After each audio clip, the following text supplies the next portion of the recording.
खबर तफसील से। वजीर आजम नरेंद्र मोदी लता दीनानाथ मंगेशकर अवार्ड तकरीब में शिरकत के लिए आज मुंबई पहुंचे। देवेंद्र फडणवीस, आदित्य ठाकरे, गवर्नर भगत सिंह कोश्यारी ने पीएम मोदी का मुंबई पहुंचने पर खैर मकदम किया। प्रोग्राम में वजीर आजम नरेंद्र मोदी को पहला एजाज दिया गया। इस दौरान पीएम मोदी ने कहा कि मौसीकी मुराकबा भी है और जज्बात भी। तकरीब के दौरान वजीर आजम लता मंगेशकर को याद करते हुए जज्बाती भी देखे गए। वजीर आजम ने कहा कि नस्लों को मोहब्बत और जज्बात का तोहफा देने वाली लता दीदी की तरफ से हमेशा बड़ी बहन की तरह मुझे बेपनाह प्यार मिला है। संगीत एक साधना भी है और भावना भी है। जो अव्यक्त को व्यक्त कर दे वो शब्द है। जो व्यक्त में ऊर्जा का, चेतना का संचार कर दे वो नाद है। और जो चेतन में भाव और भावना भर दे उसे सृष्टि और संवेदना की पराकाष्ठा तक पहुंचा दे वो संगीत है। मैं इस पुरस्कार को सभी देशवासियों के लिए समर्पित करता हूं।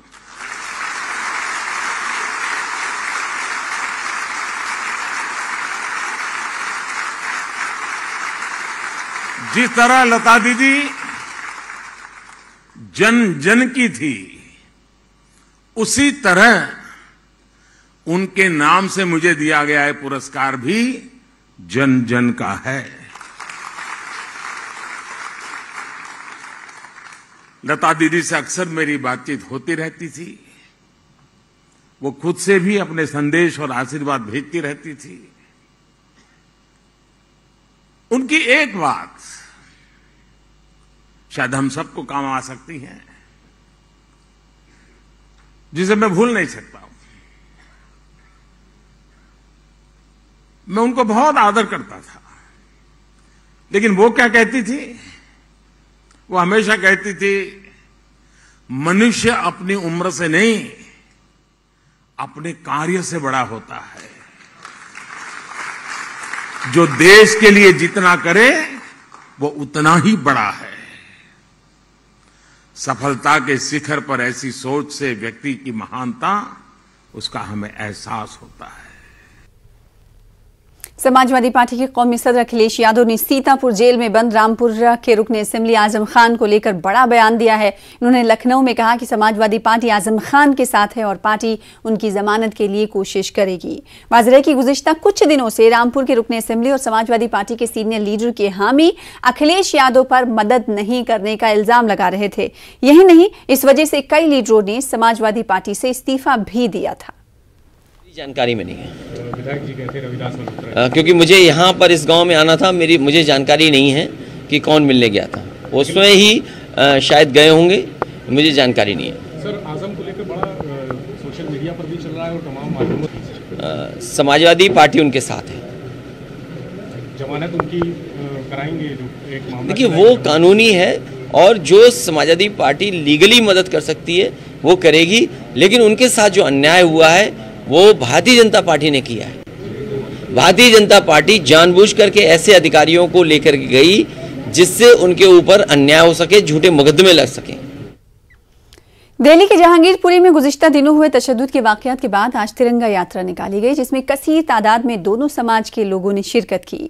लोगों ने घरों और दुकानों पर तिरंगा लगाया और तिरंगा यात्रा के दौरान बड़ी तादाद में पुलिस फोर्स को भी तैनात किया गया। जानकारी के मुताबिक तिरंगा यात्रा में हिंदू और मुसलमान बिरादरियों से ताल्लुक रखने वाले लोगों की बड़ी तादाद शामिल थी। ये तिरंगा यात्रा जहांगीरपुरी के कुशल चौक से शुरू होकर आज़ाद चौक पर इख्तिताम पजीर हुई। लोगों ने अपने घरों की छतों से तिरंगा यात्रा पर फूल निछावर किए। शुमाल मगरिबी दिल्ली की डीसीपी उषा ने कहा कि 2 दिन पहले मीटिंग में तिरंगा यात्रा निकालने के लिए दोनों समाज के जिम्मेदारों ने मंजूरी तलब की थी। यात्रा के दौरान दोनों बिरादरियों ने लोगों से फिरका वाराना हम आहंगी बरकरार रखने की अपील की। काबिले जिक्र है कि हनुमान जयंती पर 9 अप्रैल को जहांगीरपुरी में तशद्दुद हुआ था। इस वाक़े के बाद माहौल गर्म हुआ। ताहम 1 हफ्ते के बाद जहांगीरपुरी की गलियों में जिंदगी आहिस्ता आहिस्ता पटरी पर लौट रही है। बहुत ही पॉजिटिव मेजर है। We welcome this move. Community की तरफ से प्रपोजल था कि एक अमन यात्रा निकाली जाए, तिरंगा लहराकर एक संदेश दिया है इन्होंने कि इस देश में देश ही सबसे ऊपर है। किसी भी कास्ट, कम्युनिटी और क्रीड से बढ़कर एक देश की जो एक देशभक्ति की जो भावना है वो आज दोनों कम्युनिटी के लोगों में देखने को मिली। तो काफ़ी सुखद अनुभूति है इस बात की और उम्मीद है धीरे धीरे नॉर्मलसी जिस तरह रिस्टोर हो रही है और जल्दी यहाँ पे एकदम पहले वाली सिचुएशन आ जाएगी। पुलिस का डिप्लॉयमेंट फिलहाल क्या कम किया जाएगा? पहले से काफ़ी स्केल डाउन करा जा चुका है पुलिस का डिप्लॉयमेंट। सिचुएशन के अकॉर्डिंगली इसको भी रिव्यू करा जाएगा। Indo African chamber of commerce Hindustan और अफ्रीकी ममालिक के दरमियान तिजारत बढ़ाने के लिए बड़े पैमाने पर काम कर रहा है। इस सिलसिले में दिल्ली में इंडो अफ्रीकन अवार्ड्स भी दिए गए। यहाँ खास बात यह रही कि जहाँ आईटी, मैन्युफैक्चरिंग जैसे शोबों से वाबस्ता लोगों को अवार्ड से नवाजा गया, वहीं आयुर्वेद और यूनानी कंपनियों को भी इनोवेशन के लिए नवाजा गया। देखिए रिपोर्ट।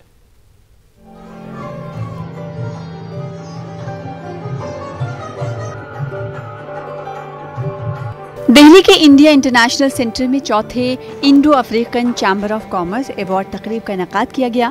काबिले जिक्र है कि आयुर्वेद और यूनानी कंपनियों ने अपने कारोबार को बढ़ाने के लिए बेहतर कारकर्दगियों का मुजाहरा किया। आयुर इनवेदा को इनोवेशन के शोबे में अवार्ड के लिए मुंतखब किया गया है। ये कंपनी पहले ही यूनानी आयुर्वेदिक मसनूआत को बांग्लादेश से अफ्रीका तक पहुंचाने के लिए काम कर रही है। रिसर्च ऑफिसर जैद अकरम और कंपनी के बानी एसके झा को इनोवेशन अवार्ड से नवाजा गया। अवार्ड याफ्ता कंपनी ने अफ्रीकी ममालिक में अपने कारोबार को मजीद आगे बढ़ाने का आज़म जाहिर किया है। हम लोग इनोवेशन करते हैं, कर भी रहे हैं। अभी तक हमने 92 प्रोडक्ट्स का जो है इनोवेशन करके उसको निकाला हुआ है, विच हैज़ बीन सर्टिफाइड। जो है वो हमारा डिपार्टमेंट ऑफ जो आयुष है उसी का थ्रू हुआ है और आगे भी हम इसको करना चाहेंगे। और हम लोग बहुत ही खुश हैं जो एशियन अफ्रीकन चैम्बर जो है हमें हमारा कंपनी को सिलेक्ट किया हुआ है। सबसे पहले तो मैं शुक्रिया अदा करूंगा इस एसोसिएशन का जिसने हमारी कंपनी को सेलेक्ट करा है एक इनोवेटिव प्रोडक्ट्स के तौर पे। बेसिकली हमारी कंपनी यूनानी और आयुर्वेदिक प्रोडक्ट्स मैन्युफैक्चर करती है और ऐसे ऐसे प्रोडक्ट्स लाती है जो अभी मार्केट में कोई और प्रोवाइड नहीं कर रहा है। कुछ प्रोडक्ट्स हमारे एक्सपोर्ट भी हुए हैं। बांग्लादेश में हमारे तीन असाइनमेंट्स जा चुके हैं, तो हम एक्सपोर्ट की तरफ भी देख रहे हैं। यही एक रीज़न था कि एशियन अफ्रीकन ने हमारी कंपनी को सेलेक्ट करा है कि एक इनोवेटिव प्रोडक्ट्स हम एक्सपोर्ट कर रहे हैं। इस मौके पर यूनानी ड्रग्स कंट्रोलर खालिद सिद्दीकी को भी अवार्ड से नवाजा गया।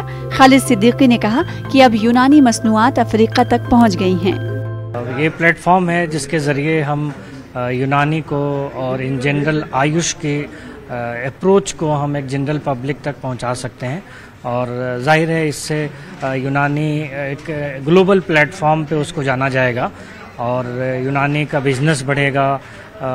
इससे हमारे नेशन को फ़ायदा होगा, नेशन बिल्डिंग में हम सपोर्ट कर पाएंगे। इस तकरीब में नुमाया कारकर्दगी करने वाली कंपनियों समेत 60 अफराद को अवार्ड दिए गए।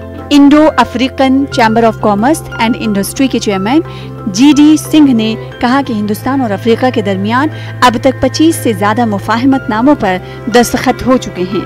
इन्होंने कहा कि दोनों मुल्कों के दरमियान तिजारत उरूज पर है।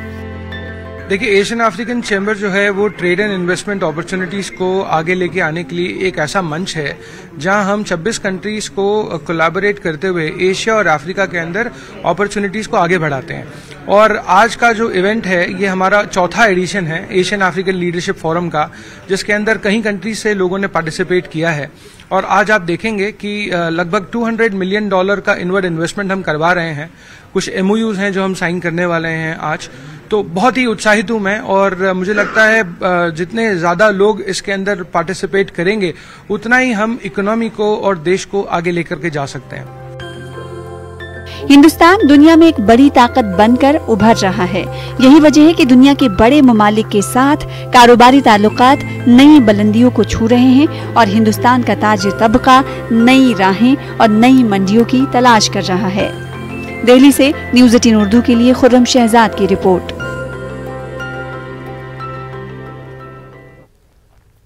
एक ऐसे वक्त में जब इंसान कुदरत और फितरत से दूर होता जा रहा है, जानवर और परिंदे इंसानों से दूरी बना रहे हैं या गायब हो रहे हैं। ऐसे में उत्तर प्रदेश के कानपुर के आदिल सिद्दीकी ने स्पैरो यानी गौरैया चिड़िया को चमड़े के फुजले से बचाने के लिए एक अनोखी ईजाद की है। दिल्ली में इंडिया इंटरनेशनल सेंटर आए आदिल सिद्दीकी ने खवातीन को रोजगार फराहम करने के मकसद से और चिड़ियों के चमड़ों से हिफाजत के लिए चिड़िया घर बनाया है। आदिल का कहना है कि ये काफी कामयाब तजुर्बा है। क्या कहते हैं वो, सुनिए। लॉकडाउन में देखा तो महिलाएं बहुत परेशान थी और परेशान रहने के साथ साथ वो जो हैं लॉकडाउन की वजह से फैक्ट्रियां बंद थी और फैक्ट्रियां बंद होने के बाद मैंने देखा कि सैडलरी जो घोड़े की जीन में बनाता हूं उसका जो लेदर वेस्ट बचता है वो फिक जाता है। तो मैंने वुमेन्स को काम देने के लिए स्पैरो डॉटर के नाम से ब्रांड बनाया और वुमेन्स को काम दे दिया। और चूंकि ये आइडिया मुझे तब आया जब मोदी जी का स्लोगन चला कि मेक इन इंडिया पे कोई काम करना चाहिए और फिर मैंने सोचा सबका साथ, सबका विकास, सबका विश्वास। तो जब सबका विकास तभी होगा जब सबका साथ होगा, सबका साथ तभी होगा जब हम उनको कुछ काम देंगे। तो हमने काम देने की नीयत से ये प्रोजेक्ट बनाया है और इसको सक्सेसफुली हम कर पा रहे हैं। लेदर का बना हुआ है, इको फ्रेंडली केमिकल्स हैं, इसमें कोई भी एंजाइम ऐसे यूज नहीं है जो स्पैरो को या किसी बर्ड ऐसी स्पीशीज को नुकसान पहुंचाएगा और ये साइंटिफिकली प्रूव है और मेरे पास इसके पूरे सबूत मौजूद हैं। बर्ड इसमें नेस्टिंग करती है, गर्मी में ये ठंडाता है, जाड़े में गर्माता है।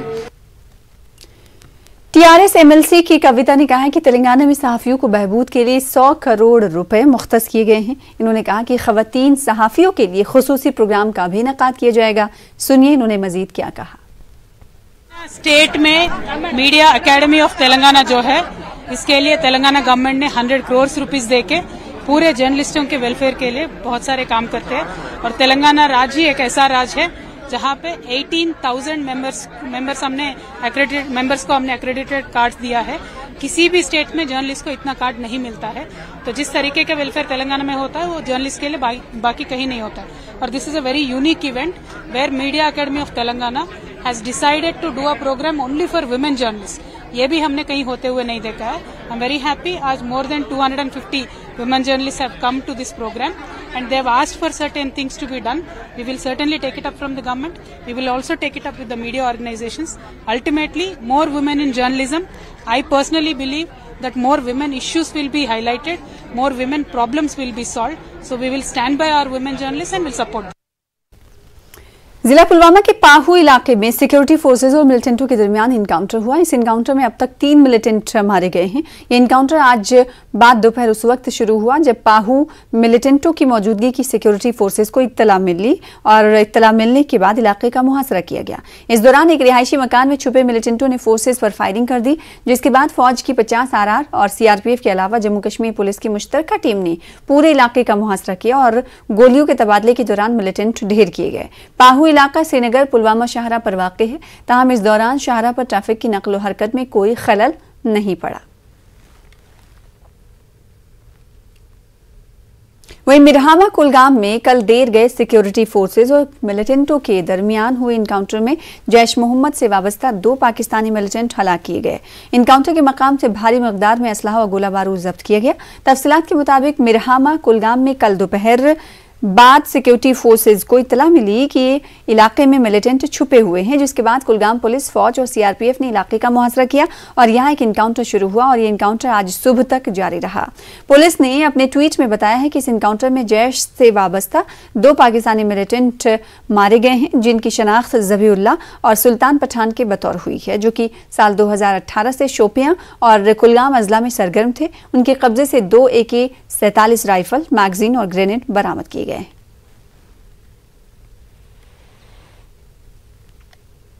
खबरें जारी रहेंगी, रुकेंगे छोटे से ब्रेक के लिए।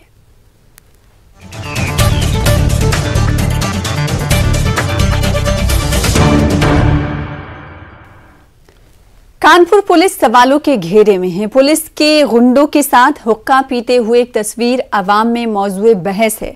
इस तस्वीर में अंकित लाल के साथ कानपुर क्राइम ब्रांच के इंस्पेक्टर मोहम्मद आसिफ को हुक्का पीते देखा जा सकता है। इस तस्वीर के मंजर-ए-आम पर आने के बाद आला पुलिस ओहदेदारान ने जांच की बात कही है।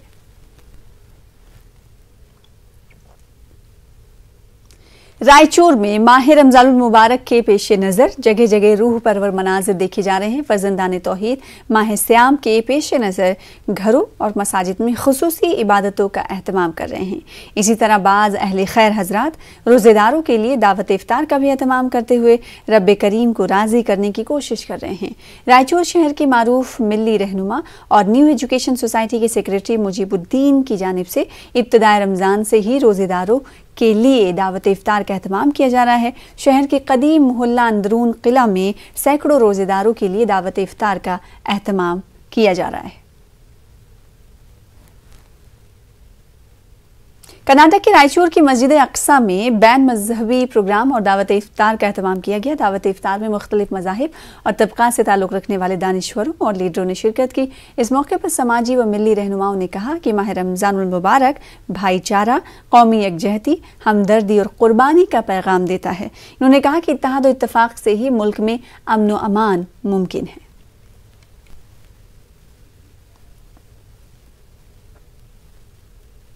उधर बेंगलुरु के पसमानदा इलाके डीजी हल्ली में गरीबों और ज़रूरतमंदों में रमज़ान के राशन किस्त तकसीम किए गए। प्रेसिडेंसी तालीमी इदारे की जानिब से इलाके के 2000 ख़ानदानों में मदद तकसीम की गई। मकामी MLA अखंड श्रीनिवास मूर्ति, कर्नाटक रियासती वक्फ बोर्ड के चेयरमैन मौलाना शाफी सादी ने इस प्रोग्राम में हिस्सा लिया। MLA अखंड श्रीनिवास मूर्ति ने कहा कि 1 साल कबल यहाँ पेश आए तशद्दुद के वाक़े में मकामी लोग नहीं बल्कि बाहर से आए चंद शरपसंद अनासिर मुलव्विस थे। इन्होंने कहा कि डीजे हल्ली को बदनाम करने की कोशिश की गई, लेकिन हकीकत ये है कि यहाँ सब लोग मिलजुल कर रहते हैं। तो हमारा कॉन्स्टिट्यूंसी पूरा माइनॉरिटीज ज़्यादा है और गरीब ज़्यादा है, उस तरफ से पूरा उन्हें हेल्प करने को सामने आको है, उसको भी मुबारकबाद देखो। और हमारा कॉन्स्टिट्यूंसी के आदमियों को हमारा तरफ से भी हमें 20,000 आदमियों को किट दे रहा है, रेशन किट दे रहा है। वो 26-27 को हमें फिक्स कर को है हमारा कॉन्स्टिट्यूंसी में। हमें साल 18 ईयर से हमें दे रहा है मेरे तरफ से 18 ईयर से। अब हमारा प्रेसिडेंसी तरफ से और हमारा माइनॉरिटी वक्फ बोर्ड चेयरमैन तरफ से आज के 2000 आदमी को किट दे रहा है। सबको रमज़ान मुबारकबाद बोल को और उसको भी हमें मुबारकबाद दे रहा है। ये क्या हो रहे हिंदू मुसलमानों का भाईचारा को कुछ लोग बिगाड़ रहे, उसको रुकाना रोकना है हमें पूरे मिलके। हिंदू मुसलमानों मिलके वो 1% को हराना है। वो हिंदू मुसलमान नहीं है, वो उनको मजहब नहीं है, उनको जाति नहीं है, कैस्ट नहीं है, उन्होंने सिर्फ दुष्कर्मिಗಳು, ಕಿಡಿಗೇಡಿಗಳು, देशद्रोहिಗಳು उन्होंने वो 2 जगह पे ही है, हिंदू में ही है तो मुसलमान में भी है। उनका मजहब का क्या भी राबिता ही नहीं है। We have now provided around 2,000 food kits for the holy month of Ramadan for the needy and the poor, and hopefully it should benefit them. As you know, the area has a lot of high scale poverty. A lot of people don't have much food to eat, so that is one of our major intentions. Apart from that, we wanted to collaborate along with the Waqf board and the MLA so that they can meet, they can discuss to have a longer vision, a vision of Puligeshi Nagar, DJ Halli, KJ Halli, how to improve in the terms of education. Nanded municipal corporation के मुस्लिम corporators की जानिब से दावत इफ्तार का एहतमाम किया गया। इस मौके पर मेहमान खुसूसी के तौर पर रियासती वजीर अशोक चौहान समेत मुतादिद शख्सियात मौजूद रहीं। मुस्लिम कॉर्पोरेटर्स ने इफ्तार पार्टी में शरीक सभी मेहमानों की गुलपोशी की और उन्हें रमज़ान के मुबारक महीने की अहमियत के बारे में मालूमात दी। इस मौके पर अशोक चौहान ने मौजूदा हालात का तज़किरा करते हुए कहा कि बीजेपी की मरकजी हुकूमत और इक़्तिदार वाली रियासती हुकूमतें अक़लियतों पर मज़ालिम ढा रही हैं। उन्होंने कहा कि मुस्लिम समाज अमन व अमान की बरकरारी में हमेशा ही ताउन करता है। इतनी बड़ी तादाद में यहाँ पर आप मौजूद हैं, आप सबके साथ मैं भी आपकी इफ्तार में यहाँ शरीक हुआ। दोस्तों, नांदेड़ शहर एक बढ़ता हुआ शहर है।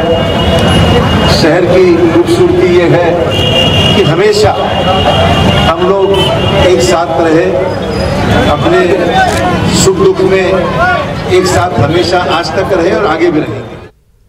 साबिक मरकजी वजीर CM इब्राहिम ने हाल ही में JDS पार्टी की रियासती सदर के तौर पर अपनी जिम्मेदारी संभाली है।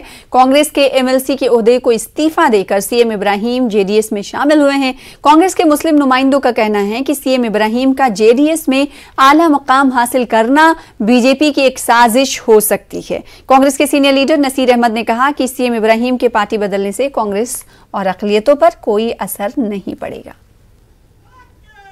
मैं जहाँ तक देखा हूँ कि लोग उनकी सभा में आते हैं वो मज़ा लेने के लिए, जैसा कोई मज़ाहिया प्रोग्राम या क़हक़हे लगाने वाला कोई टाउन हॉल में प्रोग्राम होता है, जब लोग जो जाते हैं चंद मिनटों के लिए, उस तरीके से इनकी पब्लिक मीटिंग में लोग खैर लगाने के लिए और मज़ा लेने के लिए आते हैं, मगर उससे कोई असर कांग्रेस को नहीं पड़ेगा। ये हो सकता है ये बीजेपी की साजिश हो, और ये साजिश कुमारस्वामी के ज़रिए से करवा रहे होंगे। सीएम इब्राहिम साहब एक सीनियर कायद हैं, उनकी शुरुआत जनता पार्टी से ही हुई थी, यूनियन मिनिस्टर भी जनता पार्टी से ही बने थे। पहली बार जब शिवाजी नगर में वो एमएलए बने, वो उस वक्त भी जनता पार्टी में ही थे, फिर वहाँ से कांग्रेस में आए, फिर वो दोबारा जनता पार्टी में जा रहे हैं, वो कोई नई बात नहीं है। पहले जब सिद्धरामैया साहब ने हिजाब का मसला उठाकर बात किया, तब इन लोगों ने हिजाब के मसले में बात नहीं कर रहे थे। आज इनको अचानक दर्द पैदा हो गया मुसलमानों में, मुसलमानों को लेकर के हिजाब के मसले में आज बात कर रहे हैं। माह रमज़ान का सबसे बड़ा तोहफा कुरान मजीद है। इस मुक़द्दस किताब से बंदगाने खुदा की वाबस्तगी को मजबूत करने के लिए बेंगलुरु में एक नूरानी महफिल मुनक़िद हुई। इस महफिल में मुमताज़ उलमा, क़ुर्रा और नातख़ां हज़रात ने शिरकत की। क़ुर्रा ने अल्लाह ताला के कलाम को सुनाते हुए खूबसूरत समा बांधा। मारूफ आलिम दीन मौलाना सैयद मुस्तफ़ा शाह रफ़ाई जिलानी और मौलाना PM मुज़म्मिल वाला जाही ने कुरान करीम की ताज़ीम और अहमियत पर रोशनी डाली। क़ारी मोहम्मद रिजवान बेग शम्सी की नज़ामत हुई और क़िरात की इस पुरवकार तकरीब हमदुनात से भी पुरनूर रही। कुरान मजीद के मुख्तलिफ सूरतों की तिलावत ऐसी कर रहे हैं कि शुरका और हाज़रीन बेखुद हो रहे हैं। इंशाअल्लाह इस तरह की मजालिस से हम फैज़याब होंगे और कुरान मजीद से हमारी वाबस्तगी मजीद गहरी होगी। लेकिन मेरे नबी की तारीफ में करोड़ों अशार बन रहे हैं, क़यामत तक बनते हैं। ये भी मेरे नबी की खुसूसियात में से। बस आखिरी बात, कुरान से रिश्ता मजबूत करो, दुनिया में भी कामयाब, आखिरत में भी कामयाब।